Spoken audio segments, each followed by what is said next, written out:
Monsieur Macron, j'ai écouté vos élucubrations sur l'existence d'un mouvement anti-français en Afrique. Je dois vous avouer que j'ai été surpris, mais alors très surpris, de cette attitude empreinte d'hypocrisie. Vous avez le courage de jouer à la victime en Mondovision.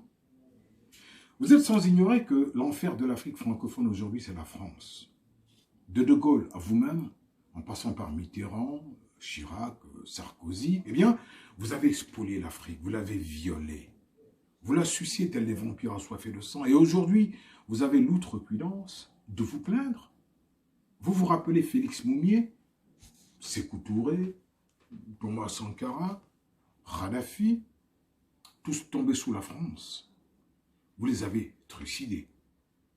Chiombo Kwao, ça vous dit? C'est l'ambassadrice de l'Union africaine auprès des États-Unis et des Amériques, dont vous avez obtenu la tête à l'aide de vos pantins de l'Union africaine. Madame Kwao, qui a eu le courage de dénoncer vos turpitudes criminelles en Afrique. Et l'opposante Nathalie Yamb, ça vous dit? Expulsée de Côte d'Ivoire. C'est encore vous, avec la bénédiction de votre fantoche Ouattara, qui avez eu sa tête. Figurez-vous, ces interventions intempestives dans les affaires de l'Afrique ne vous font pas que des amis. Ce mouvement anti-français de l'Afrique, eh bien, c'est vous qui l'avez créé. Aujourd'hui encore, vos faits d'armes machiavéliques se multiplient en Afrique noire francophone. Vous continuez à tuer le génie de l'Afrique.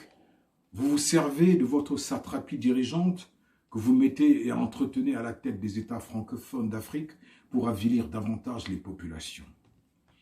Votre sortie au sommet de l'OTAN est tout simplement pitoyable.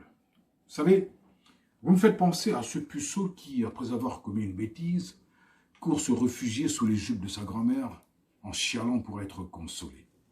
Foutez-lui la paix à l'Afrique, s'il vous plaît. Mêlez-vous d'éplucher vos oignons en France, et là au moins, vous aurez une bonne raison de pleurnicher.